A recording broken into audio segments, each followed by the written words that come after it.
What's happening, people? It's your girl Mina. Welcome back to the channel, man. Happy Monday, guys. Happy Monday. I hope you're all doing well on this wonderful Monday. How you lot doing, man? Before we chat football, before we talk about the more sadder parts of United, tell me how you lot are doing. Let me know how you lot are doing, what you lot been up to all day.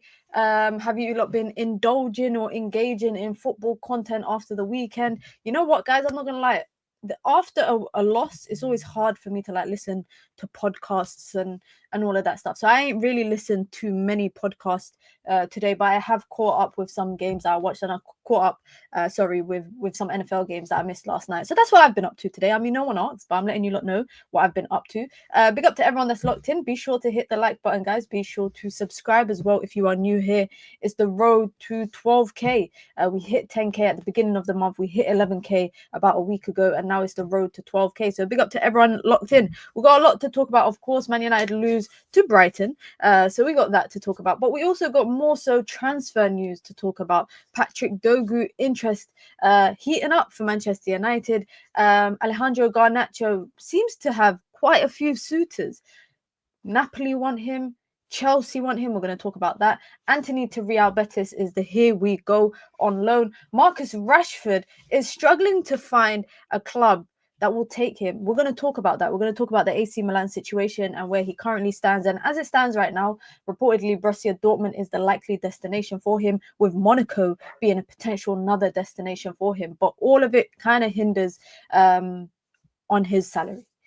So we're going to talk about that, and we're going to talk about all other transfer news. So make sure you guys hit the like button. Be sure to subscribe. Hamza says, Mina, I got my joy back. I've been happy the whole day. My precious Dorgu might be joining United. I wanted him over Davis. I remember you did say that. You did say that on a stream once, that you wanted Dorgu over Kirkes, over Davis, over Nori, etc., etc. Big up to Nicole. Big up to Stu in the chat as well. Big up MUFC 14 as well. Mondays are always hard lately, Mina. I try to switch off a bit, although I still catch up on streams. Yeah, Mondays are hard, unfortunately, especially when Man United lose. And guys, I just feel like the fan base, I don't know what it is with like football fans.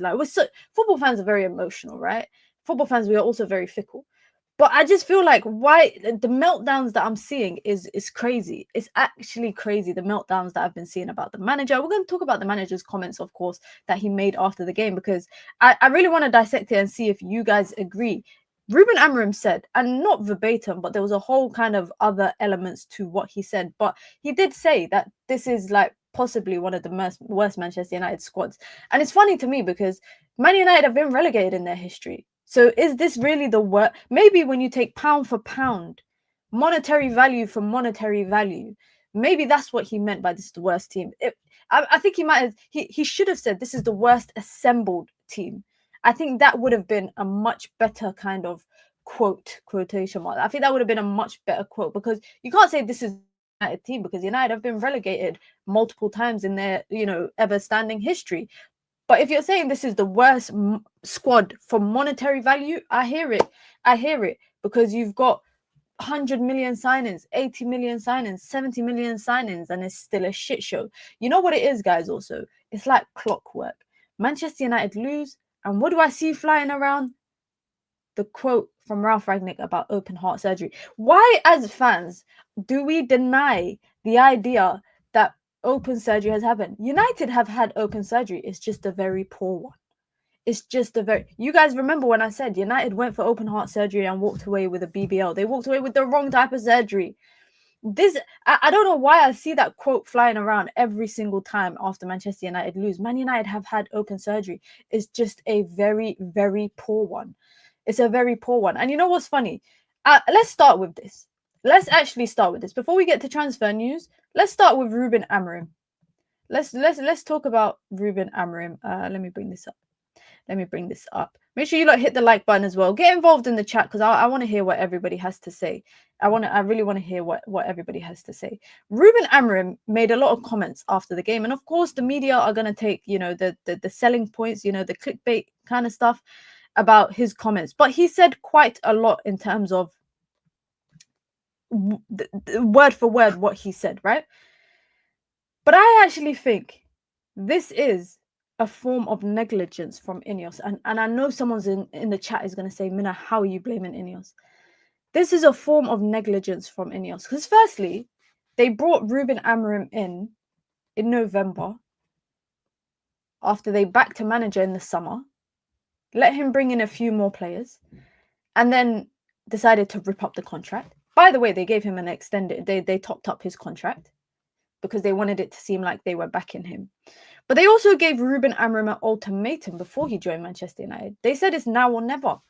It's reported by multiple journalists, by the way, and also in The Athletic, the kind of dossier that they did, they said to Ruben Amorim in November, it's either now or never. You join now or you never join. And I said this ages ago, guys.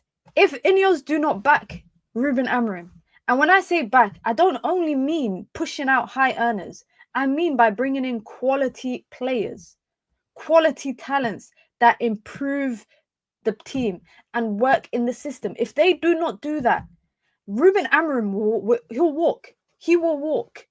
Because let's be honest, it's not even a situation where he's bit off more than he can chew.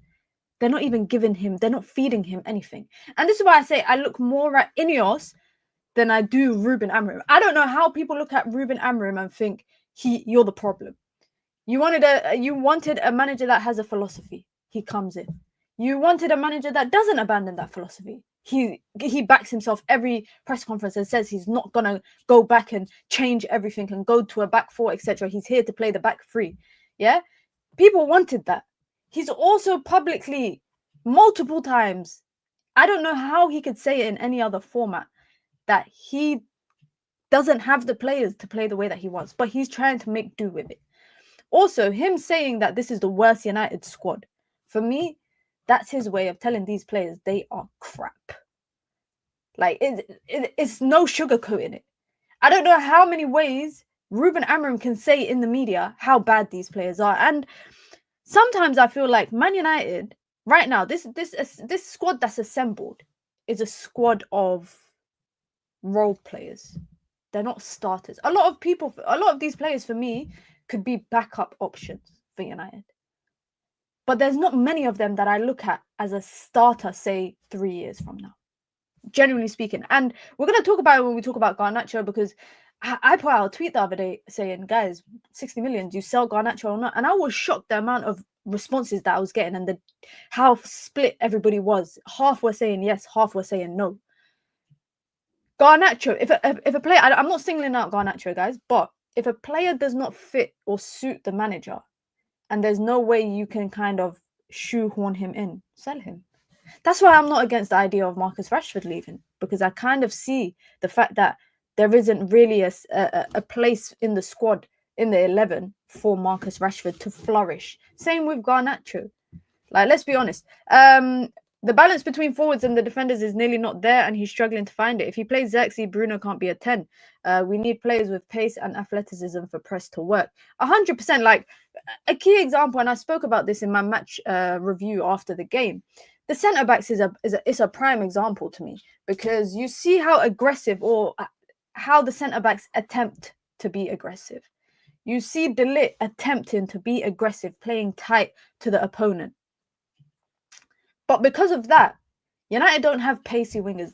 Pacey fullbacks. They don't have athletic fullbacks. They don't have athletic centre-backs. So the gaps in the back line is always there. And it's actually how Brighton scored the first goal. The ball over the top to Matoma, that's one thing. Mazraoui is sleeping. But you see Lenny Yoro be aggressive in the initial build-up, right? And Dalot not even paying attention to Minter making a run into the space that Yoro has vacated. This is the kind of things that I obviously noticed during the game. And we can sit here and be like, it's the players or it's the system. And I don't get, one thing that shocks me all the time is when people say, let's go back to a back four. Bro, we were playing with a back four last season and we were crap. If we were playing with a back four last season, you cannot convince me that it's solely the style of play that's the problem. I think it's an element of multiple stuff. I think the style of play in terms of not having the players to play in that way is the problem. Because we're in the kitchen trying to make lasagna, guys, and we got ingredients to make shakshuka.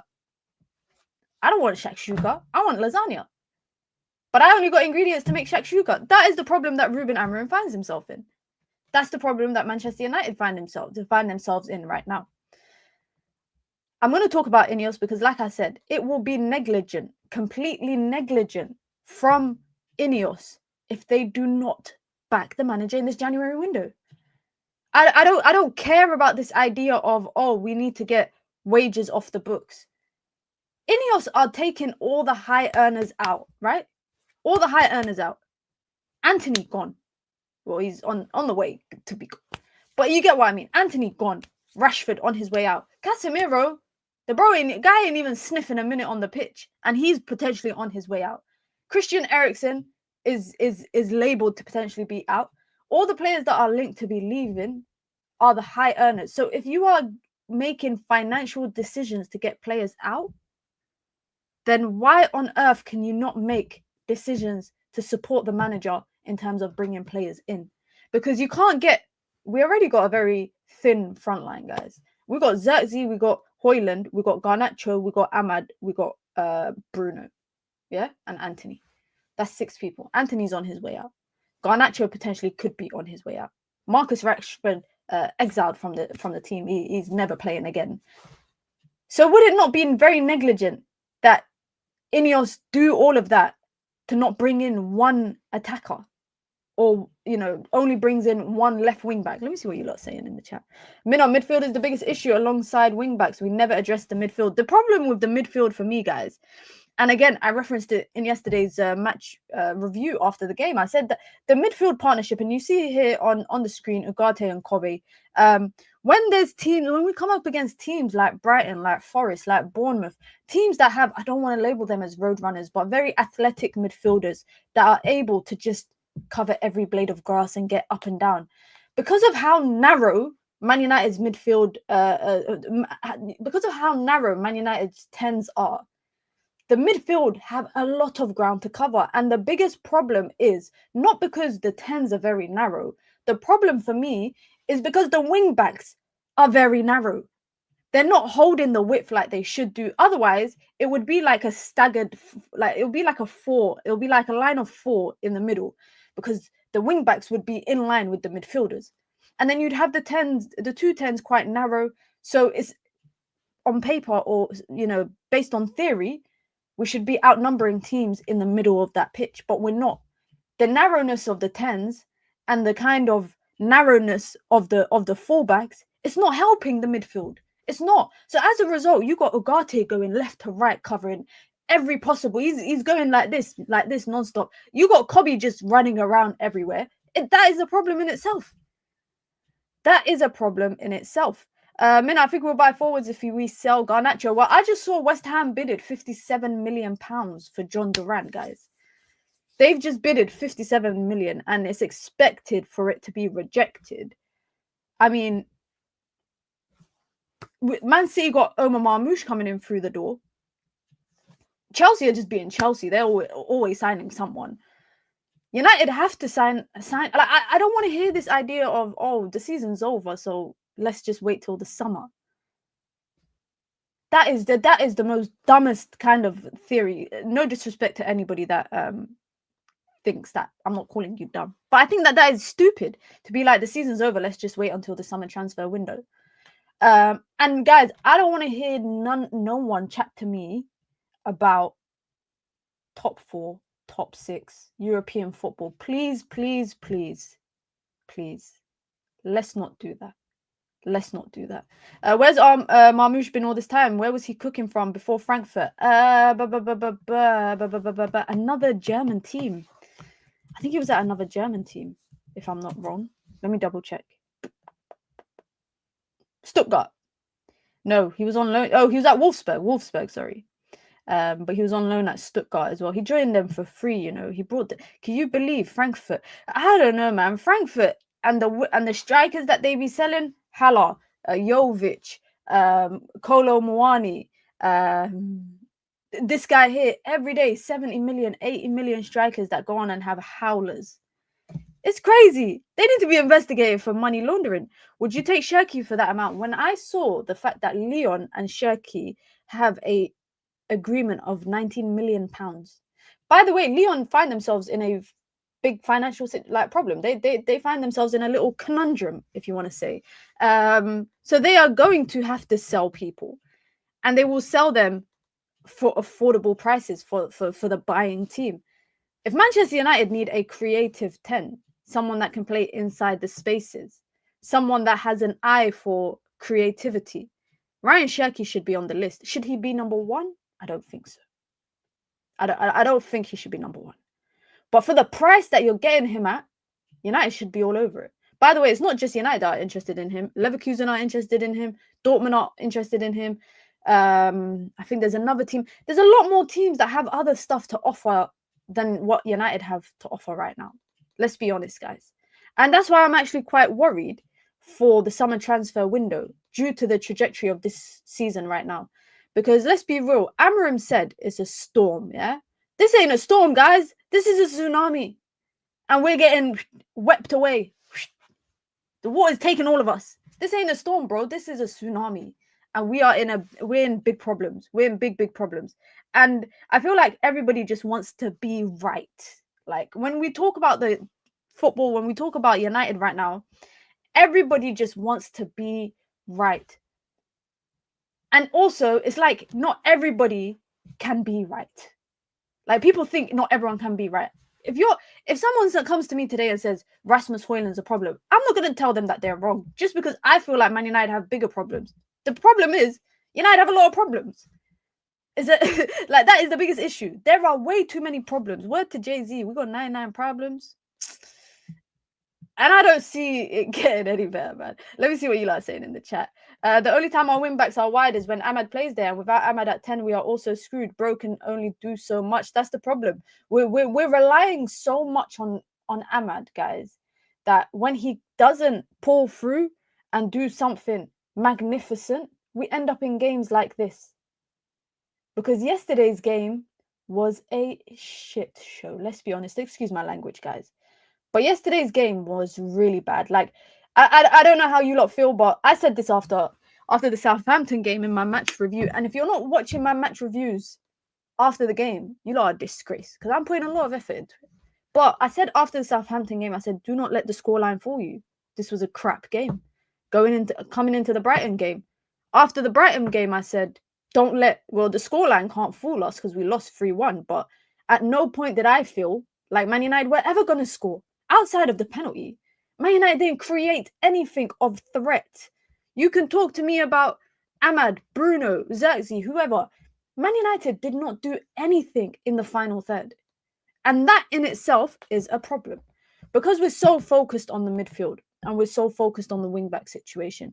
We're so focused on who's right about whether Onana should stay or whether United should get rid of Onana. But nobody is looking at the fact that even if the game, if United played for another 2 hours, I don't think they would have scored. I genuinely do not think if United played for another 2 hours, they would have scored. Because at no point during the game, even when it was 2-1 for predominantly most of the second half, I did not feel like United were creating anything of threat or any threatening moments, you could say. Let me see what you guys are saying in the chat. Man United average shots per 90 plus XG when playing wingers at wingback versus. Don't talk to me about per 90 and XG, man. I'm watching the game with my eyes, bro. I'm watching I'm watching the game, with my eyes. I don't need stats to tell me that we are not creating anything when Ahmad's not playing at wingback. I don't need stats to tell me that. But thank you for the stat, though. I appreciate it. Anyways, let's get on to transfer talk, guys. Let's get on to transfer talk rather than just crying about yesterday's game. We can't cry over spoiled milk. Is that the saying, guys? We can't cry over spilt milk or spoiled milk.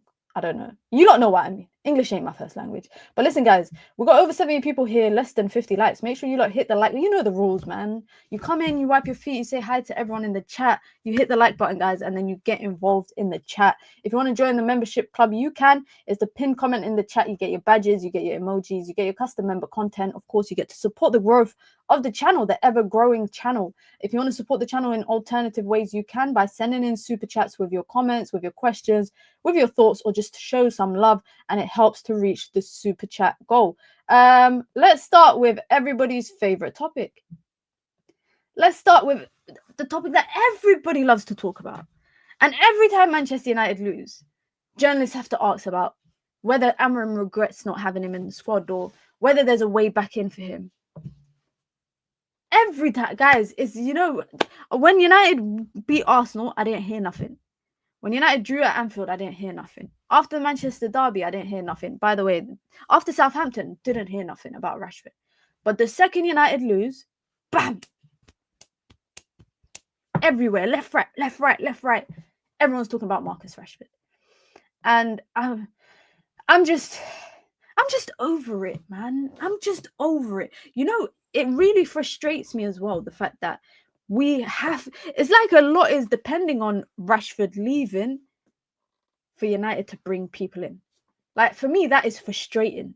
But on that note, James Ducker at The Telegraph reports that sources in Germany suggest that Dortmund are hopeful of signing Marcus Rashford, with Monaco believed to be their closest rivals. Now, if you don't know, AC Milan is not a destination for him anymore. He's not going to AC Milan anymore. The reason why is that AC Milan have a quota, or European teams have a quota of non-EU players. And obviously, if you're not from the UK and you're probably thinking, what? England is in the EU. It's not. We left the European Union. Brexit means Brexit. So because of Brexit, they decided between Kyle Walker, between Marcus Rashford, they're going to go for Kyle Walker. Now, it's also linked to the fact that Emerson Royale is expected to go to Galatasaray. So it makes sense for them to bring in a right back if their right back is leaving. But that's the latest on that. But I know this is what you lot want to talk about. I know this is the juicy stuff. This is the juicy stuff. Now, earlier today, this was around, I want to say maybe midday, if I'm not wrong, around midday today, David Ornstein announced that Manchester United are in talks with, I can't pronounce their name, guys. Is it Lecce or Lecce? Because the dyslexia in me is going to say Lecce. But I think it's Lecce. Right? I must be. I don't know, man. Let me know. It's Lecce. You lot saying Lecce. Big up to Staffy with the raid. Big up, bro. Hope you're doing well. Okay, so I said it right. I said it right. You know me, I stay like doubting myself sometimes because you guys always take the piss out of the way that I pronounce stuff. But it was reported by David Ornstein that Lecce and Manchester United have been in talks. He is a player that Manchester United have been monitoring over the last couple of weeks, and it's come out in recent. I'm talking about in the last hour. It's come out that Ruben Amorim has given the green light for Manchester United to move ahead with it because he's a player that he would like. Lecce would like about 40 million euros. 40 million euros. That's about 33 million pounds. Manchester United hope to get business done for about 25 million. Patrick Dorgu as well also has a verbal pact with the club to allow him to leave in the January window if the right price comes. That's the most important thing. Now, contacts have intensified between them and they hope to get a deal over the line. Manchester United officials are expected to arrive in Italy for further talks with Lecce for Patrick Dorgu. So that is the latest on Patrick Dorgu. I'm not gonna lie, guys. I don't watch Lecce. I'm gonna keep it a buck. Do I watch Italian League? Yes. I don't watch Lecce unless they are playing against the team that I'm watching, maybe an Atalanta, an Napoli, an Inter, an AC Milan, etc., etc. I have looked into him, and there are some things that stand out. I'm not gonna lie, I've watched comps, and I'm sure you guys have equally done the same thing. And if you haven't, I encourage you to go watch it. But don't let comps be the be-all and end-all of your opinion of him. Left wing back or left back, can play as a right winger. I've never heard of a player playing on one side and then on the other side, but can play as a winger as well. Physical, athletic, pacey, can get up and down, good on the ball, good in transition, good in the final third, very good on the ball, that's a positive because I've watched a lot of struggling fullbacks for Manchester United on the ball. So that's good. young age, so has room to grow. But this is where my thing comes in, right, guys? Do you guys only want young potential players? Or what? We're saying no to any currently developed players. And I'm talking about like say Patrick Dorgu and Anthony Robertson or Milos Kerkez or Nuri. Are we moving more towards the younger talents, the potentials, the players with the higher ceilings, or do Man United need to find a balance of a bit of both? And I think Man United need to find a balance of a bit of both, because the last thing you want is to have I was going to say immature, not immature squad, but a very young squad, inexperienced squad. Do not follow the Chelsea style. This is something similar, because Chelsea have brought a lot of young players, but they also brought a lot of not older players, but more experienced young players. They brought in players that had 50 to 60 caps or appearances under their belt. But they brought a heck load of academy players. Like that 1.5 billion, bro, I don't even know what they spent it on. I don't even know what they spent it on. Big up to Sully with the super chat. Big up, Sully, man. I hope you're doing well. Says, Wallahi, I know what Man United issues are. He said, Wallahi. Sully said, Wallahi. If you don't know, that means I swear to God, I know what Man United issues are. And he can't be lying, because he just swore to God. So we have to believe that Sully is telling the truth, guys. So it's facts. It's facts that he's saying right now. Players we sign are not always bad players. However, the badge is heavy and Man United fans are too nice. No pressure. Man United fans are too nice, bro. They just booed Joshua Zirkzee a couple of weeks ago. They just booed a player a couple of weeks ago. Are you seriously already doubting a player we haven't signed yet? Come on, Minna. I'm not doubting the player. I'm saying, what do you guys prefer? Do you prefer a young player like Dorgu, who's, let's be real, he's got 3 years, 2 years of senior football under his belt, maybe even less than that. He's got a season of top flight European football under his belt. So I'm saying, would you prefer that with the prospect of him in the next 2 years becoming a top flight wingback? Or would you prefer a player who maybe has a lot more experience in the league, etc., and then buying but for a bigger price? Because let's be honest, if Manchester United were to go and get Milos Kerkez, or they were to go and get Antony, this is going to cost more than 35 million. They're going to cost more than that. So let's be honest on that. Now, one thing that I know for a fact, when I look at the players that we seem to be linked with, PMP is what United lack, guys. We have no PMP in our team. We have no pace, no power. Every day, I swear, Man United's team, yeah, if you just blow on them whilst they're on the ball, you can win possession. Genuinely speaking, like they are, I think United might be the weakest team. I actually think, like, I don't know if you lot think I'm being dramatic, but in terms of physicality and athleticism, I think Man United might be the weakest team in the Premier League. I don't know. Maybe I'm being reactionary. Let me not be reactionary. I think there's a trade-off in January. You need someone now, but can't get Kerkez or Mendes now. That's the thing. That's another point, is that these Nuno Mendes, it looks like he was using United for a new contract at PSG. It looks like he's about to sign, by the way, a new contract at PSG. So he was just using United to get maybe an extra zero on his contract. Milos Kerkez, why would he want to leave Bournemouth to come to United? Like, why would he want that? It doesn't make sense.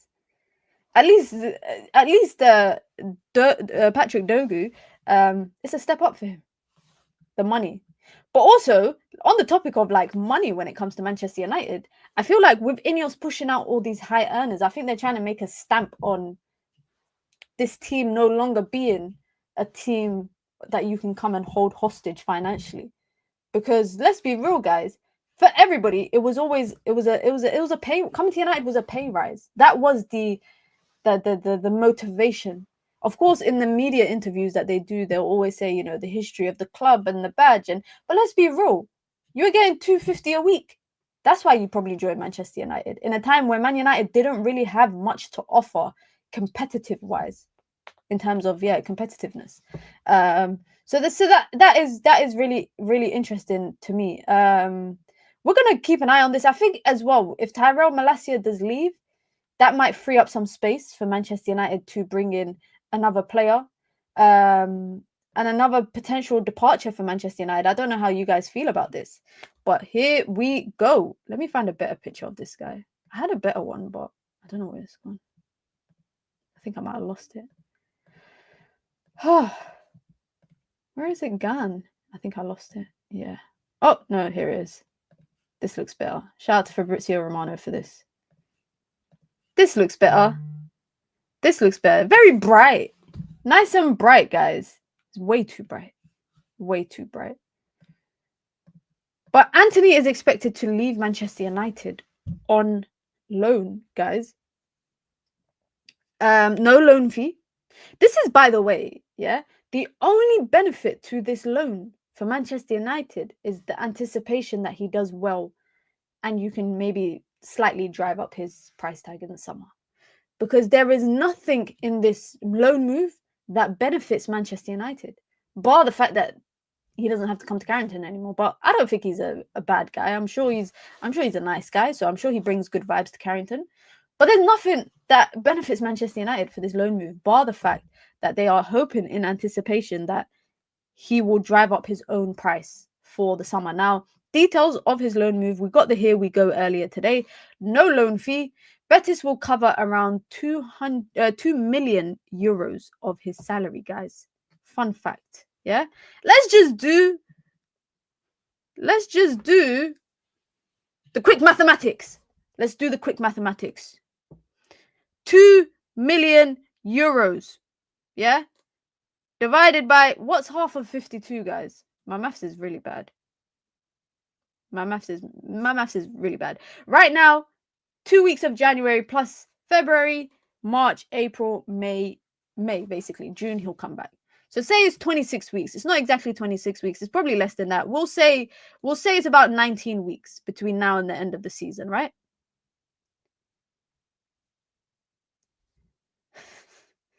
They are covering...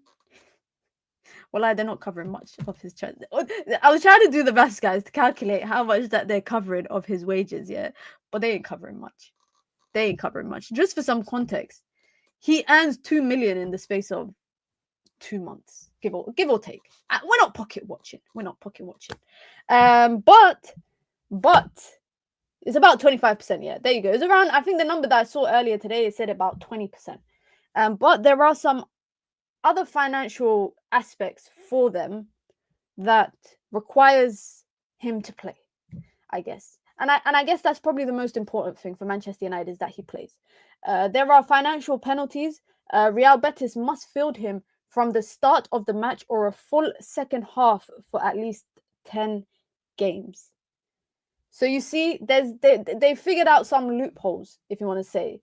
So they're basically saying, if you're going to take him on loan and we're going to pay him to go and play for you guys, you either have to start him in a game or he has to play from the second half for 10 games at least.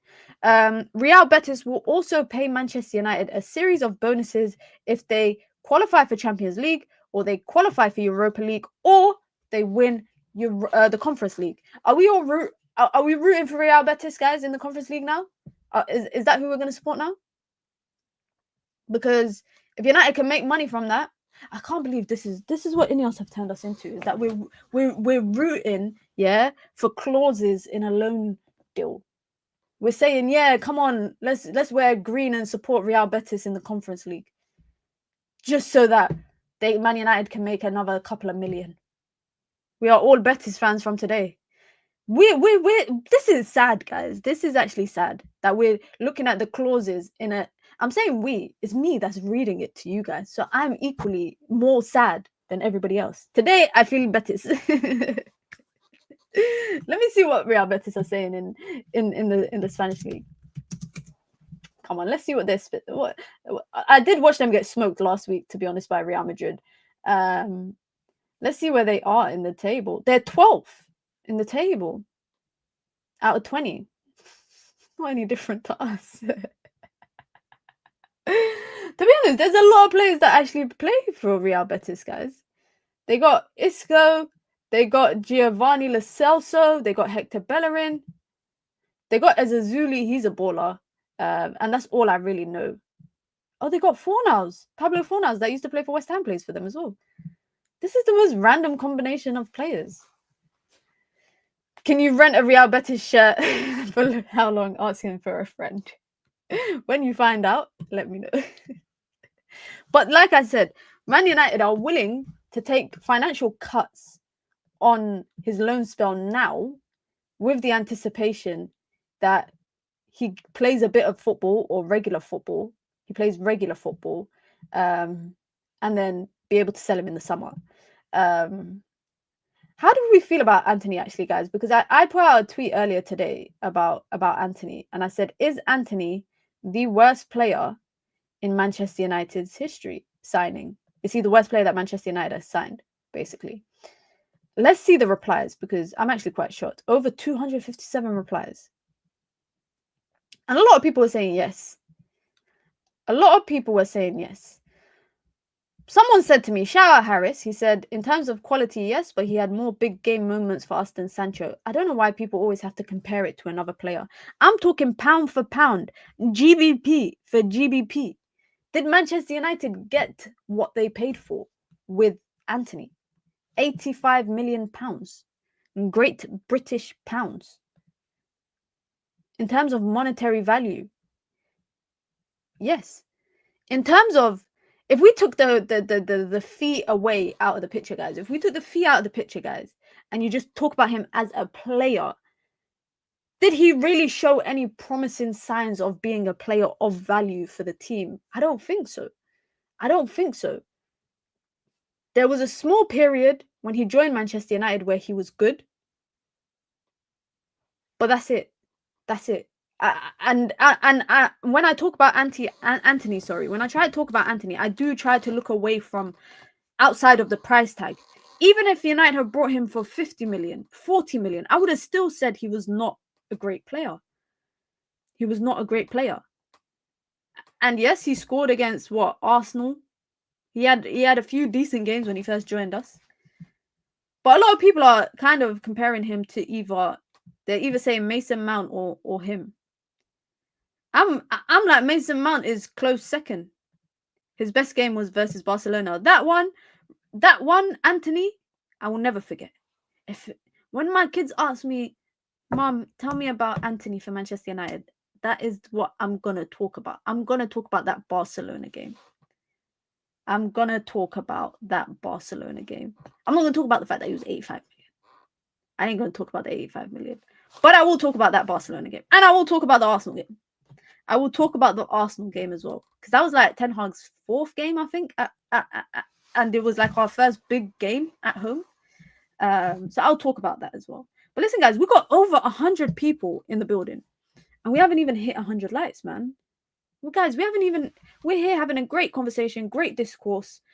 And today, you guys know Mondays are a busy day for me with content, because it's straight from this to the Straight Jacket podcast, straight to the red carpet. It's literally like an afternoon of just pure content. So make sure you guys hit the like button. Woodsy says he didn't choose the transfer fee. That's true. And that's why some of the shortcomings of this this transfer has to be down on Manchester United. But also, guys, like, I think people actually forget a lot with Antony is that Man United were looking at Antony before Erik ten Hag joined, and they valued him at 25 million. So how dumb could you be? Again, I don't like to call people dumb, so take this with a pinch of salt. But how dumb were the Manchester United officials to go from valuing someone for 25 million and then 6 months later getting your pants pulled down in Amsterdam and paying 100 million for them? That is a joke. That is a joke. And the fact that, for me, that was the summer everybody was screaming, what's it called? What was everyone saying? Murto Madness. That's the summer everyone was saying Murto Madness, Murto Madness. That was absolutely madness, but not in a good way. Not necessarily in a good way. EPL says, back the manager. Absolutely. Absolutely back the manager. Let's talk about this guy here.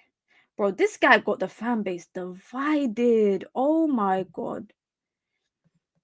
This guy, Alejandro Garnacho, has the fan base so divided. about this transfer stuff. All right, so where should we start from? We'll start with Fabrizio Romano's news. Fabrizio Romano reported literally like an hour or two ago that at the start of the transfer window, Chelsea's idea was to discuss a swap deal with Manchester United for Alejandro Garnacho. I don't know who are we swapping. Give me Cole Palmer and we'll give you Garnacho. Give me Cole Palmer and we'll give you Garnacho. That is a fair deal. And I know Chelsea fans are going to laugh at me. Because who are you going to try to swap? You're going to say to us here, have Sancho. He's ours! What are you going to do? Say, here's Sancho, give us Garnacho. Piss off. Jackson, Felix, you lot are moving mad. The only person I would take from Chelsea is Cole Palmer. That is the only player that I would want at Chelsea. I don't want Pedro Neto. I don't want Nkunku. I don't want any of them guys. I want Cole Palmer or nothing. But anyways, Fabrizio Romano reporting that at the beginning of the transfer window, Chelsea's idea was to discuss a swap deal. Alejandro Garnacho's situation, where does it stand? Well, it remains open. The doors are not completely closed ahead of the last 2 weeks of the transfer window. Napoli are also pushing with Antonio Conte, who has had direct conversation with Garnacho on Friday. So would you look at that? Friday, he has a conversation with Conte. Sunday, United lose. I'm not saying it's linked, FYI. But he's had direct conversation with Antonio Conte. Alejandro Garnacho's camp, this has come from Melissa Reddy. Alejandro Garnacho's camp are considering all his options with the player's long-term future in mind in the event his valuation is met. His camp have had an influx of inquiries. And then Fabrizio Romano kind of doubled down on what he said and said both Napoli and Chelsea are really interested in signing Alejandro Garnacho. This is something to watch for the next couple of weeks. What do we know in terms of the price tag? United are standing on business, to be honest. We know Chelsea got money because they fleeced us for 60 million with Mason Mount. So we know that they have money. They sold Kai Havertz. They sold bare people. Ian Matson, Koulibaly, so many other names, yeah? And we know Napoli got money because they just sold Kvaratskhelia. Now, 70 million euros, guys, is about 59 million pounds. So if we talk in pounds rather than euros, 59 million pounds could buy Manchester United from a PSR perspective. Yeah, when we talk about PSR, and PSR accounts for your transfer fee based on 5 contracted years, that 50 million can make a heap of difference for Man United.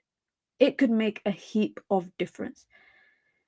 The problem that I have with not just Garnacho, but just any player right now is that if they can't fit in the system and they can't fit into the team in terms of how the manager wants to play, do you still kind of shoehorn them in or do you just part ways? Now, my big fear is also that United, say 2 years from now, part ways with Amorim.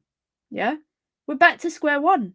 We're going to be in the market for wingers when we just got rid of all our wingers because we've brought inside forwards, quotation marks, inside forwards. But I do genuinely believe in the front line, particularly, if a player don't fit the system, sell him. Even if that's my favorite player. When I watch Garnacho, I think Garnacho is a talent. I think he's good. I feel like he's been a shadow of himself the last couple of months in particular. I don't think he's the Garnacho that we've maybe been used to in the past. But I also don't think his ceiling is as high as people make it out to be. When people talk about Garnacho, people are talking like he's a generational talent. Like, let's be honest. Let me make this clear. I think Garnacho is a good player. But sometimes I feel like we overhype him. I actually feel like we overhype him. I'm saying we as Manchester United fans, not necessarily me or you. I'm just talking about Manchester United fans. When people talk about Garnacho, this shouldn't be the staple, by the way, but they talk about him like he's Lamine Yamal. He's no Lamine Yamal. However, does he have talent to be a good player? 100%. 100% he's got talent to be a good player. He might not get you a 50 GA, 60 or 40 GA in a season, but he's a decent player. He's a very decent player. But there's no harm in also saying that he's become a shadow of himself over the last couple of months. And maybe that comes from the element of him trying to figure out where he fits in. When I watch him playing in the 2-10 roles, the kind of left 10 or the right 10, it does help sometimes because when you have fullbacks who are not playing as wide players, it's quite helpful. But sometimes I watch him on like the left, for example, and him and Dalot are both so wide that suddenly there's so much space in like the inside middle role because he's not where he should be. Plettenberg tweet about Rashford. Let's go see. Let's see what Lauren Plettenberg is saying. If it's not here we go then. Borussia Dortmund. Go on, let's bring this up. Let's bring this up before we go back to the Garnacho conversation. Borussia Dortmund now in direct contact with Manchester United about a loan deal for Marcus Rashford. However, there are still doubts as the financial package for 6 months would be at least 8 to 10 million euros. That's including salary and fees, which is also causing the transfer to AC Milan to stall. Additionally, there are some internal concerns within BVB as Rashford plays in the same position as Jamie Gittins. While Dortmund and Milan remain very interested, it cannot be ruled out that Rashford could stay at Manchester United. Imagine that, guys. After all of this, there is still a possibility that Marcus Rashford could stay at Manchester United. And then what? And then what? Is he going to not play for 6 months? Like, I'm actually curious for him to stay because I want to see whether or not he will play or not. And that will be I think that would require a big decision from Ruben Amorim because when the team is dying for some resurgence, reinforcements in the front line, just something different, if Marcus Rashford is still left out of the matchday squad, then damn, I don't know what to say, man. I don't know what to say. Jamie Gittins has been linked, by the way, to Chelsea. So I think if Jamie Gittins does leave and go to Chelsea, then I can see maybe him going there. Are Dortmund getting Ten Hag? If they are, then Rashford is not going anywhere. Apparently, he is a favourite. Ten Hag is a favourite to replace Nuri Sahin if Nuri Sahin gets sacked. I mean, Dortmund are like 10th in the league or something, or like 9th. I think they're like a mid-table team, but who am I to talk? Let me see what else you guys are saying. Free in the back is awful. Let's go back to this Garnacho conversation anyways. We've given the Rashford thing too much time. Free at the back is awful. Euro and De Ligt move up, pinning Maz and Dalot into a wide back three. Our wing backs stay back and we leave huge gaps in the wings. 3-1 Brighton. I went through that in my video after the game. What are we saying about Garnacho, guys? What are we saying? Because I said that, okay, so the other day I put out a tweet, basically had over 200 and something replies about whether we should sell Garnacho or not. And it was a mix. It was a mix of answers that I was getting. It was some people saying yes, some people saying no. I think the biggest thing for me is that if you are like with the thing with Garnacho is that if United want to sell him, that doesn't mean he's a bad player. Look at Scott McTominay. Look at Scott McTominay, who's gone on and scored in a big game for them. And he's actually doing pretty well with Napoli this season. Sometimes players, the Man United environment might not be the best environment for them per se. Even like right now, Amad Diallo, or sorry, let me not call him that because he likes to be called Amad. Amad extending his contract to stay another couple of years at something that doesn't look like it's getting fixed for at least 12 months. Is 12 months of his career wasted.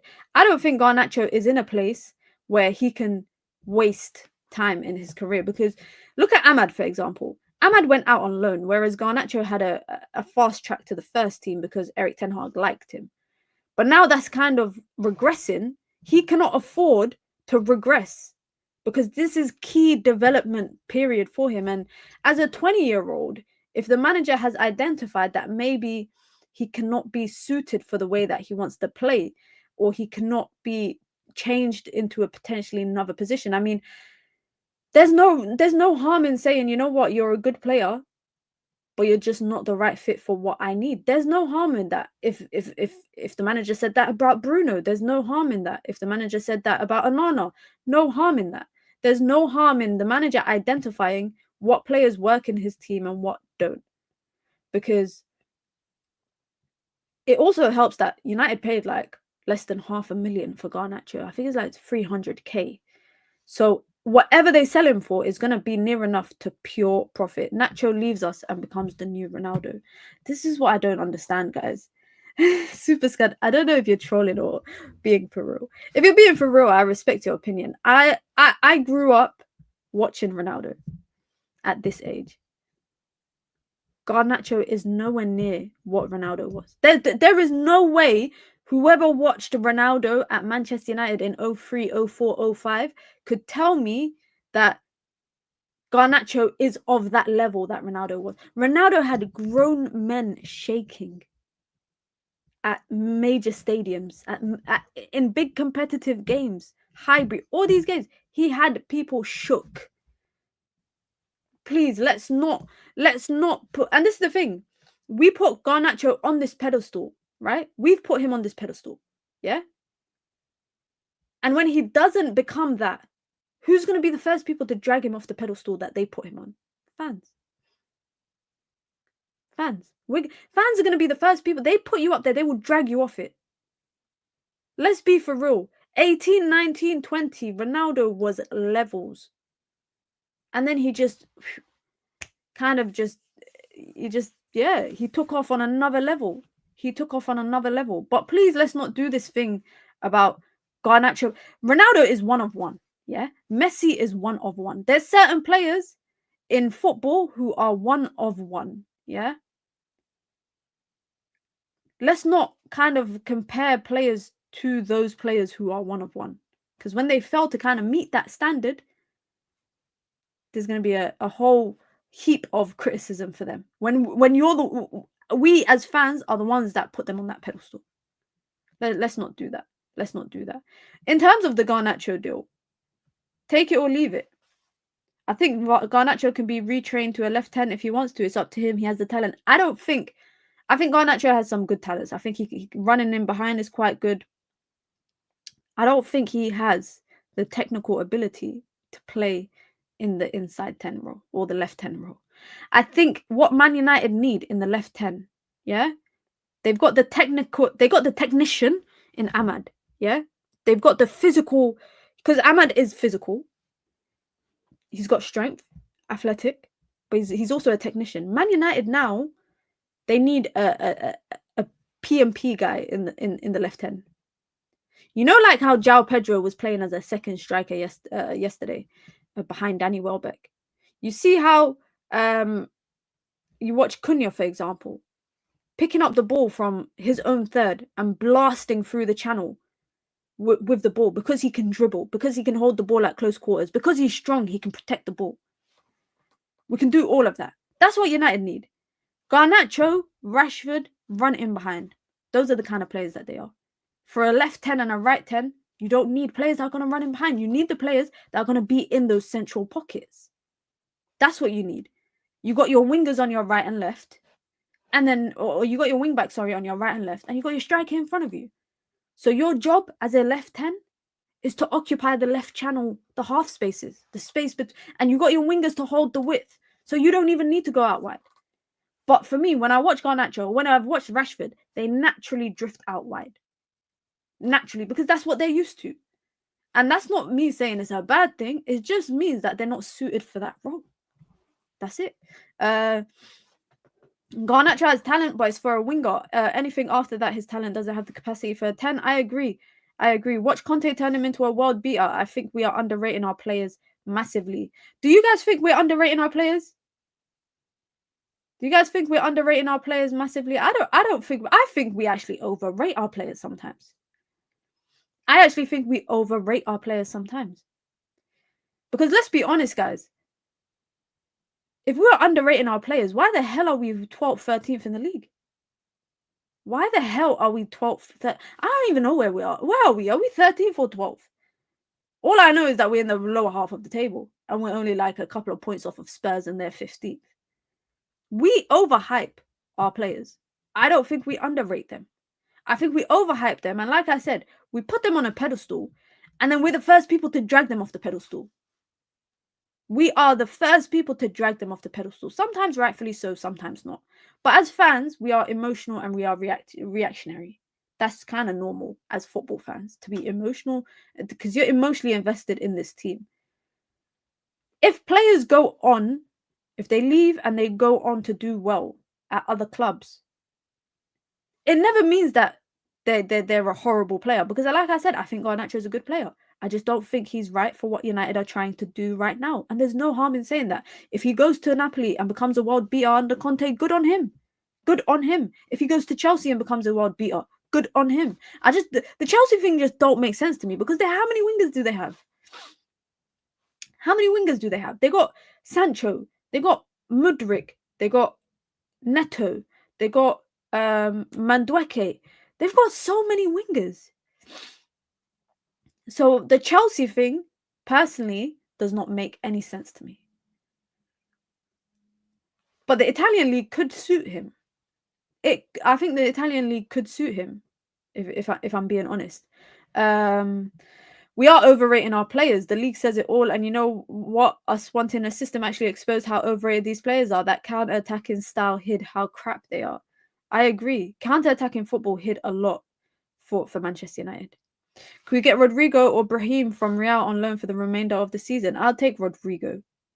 I mean, we're not even in a place to be beggars, right? Beggars can't be choosers. I'll take either of them, but I really like Rodrigo.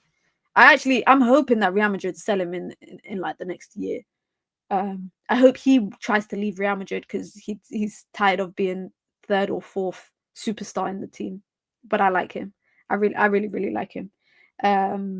But yeah, the Chelsea move for me for Garnacho, it don't make any sense. It don't make any sense. And last but not least, another guy that could be out of the door is Tyrone Malacia. I mean, if United are signing Patrick Dorgu, or they're moving to sign him, they have to get probably a fullback off the books. So it makes sense. Multiple Premier League clubs are interested in him, by the way. Multiple are interested in him, as well as European teams. So this is one to keep an eye on. In terms of the transfer window, guys, there's how long left? I just realized today, I searched it up. Apparently the transfer deadline day is the 3rd of February. Was I being lied to? Transfer deadline day, Jan. Yeah, so the transfer deadline day is Monday, the 3rd of February at 11 o'clock. For some reason, excuse my stupidity, guys, I thought transfer deadline day was the last day of the month. But United still got exactly, to this day, they've got 2 weeks to this day to get some business done. I don't know how many players they're going to bring in, but I think at least, if Antony's going, I think maybe at least another 1 or 2 players will leave. Marcus Rashford is the one that we're going to have to keep an eye on, because, yeah, those wages is holding him back. Those wages are holding him back. Oh my days. Inter are interested in signing Patrick Dorgu from Lecce. His agent is expected in Milan soon. Piss off, Inter, man. Inter, leave us alone. What are you playing at, Inter, man? You can't let us have one player. You can't let us have one guy. Come on, man. Listen, guys, did we hit 100 likes? We didn't. We're 13 off. We're still over 100 people here.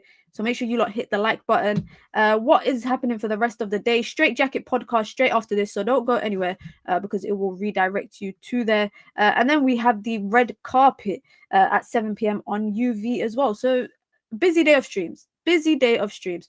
Tomorrow, what we got, Champions League content. We will have a match review for Barcelona versus Benfica, and maybe Atletico versus Leverkusen. We'll have a match review as well for Europe. If you lot have not realized, guys, I'm doing a lot more content outside of United. I'm still doing everyday United stuff, but I'm doing other football stuff as well. So you can expect some match reactions after Champions League. Of course, daily dose of Mina throughout the week with any kind of transfer news. And if there is any kind of breaking news between now and then you know I'll be live. But listen, guys, make sure you lot hit the like button as well. Do not be a freeloader here on the channel. Big up to everyone that's locked in. And don't go anywhere, because this will take you over. Straight Jacket Pod. We will be live. I don't know. I don't know what topics they got for me today. I don't know. But big up to everyone that's been locked in. Listen, I appreciate it, guys. Like I said, and I will catch you lot all tomorrow, inshallah, God willing. I'm out. Peace.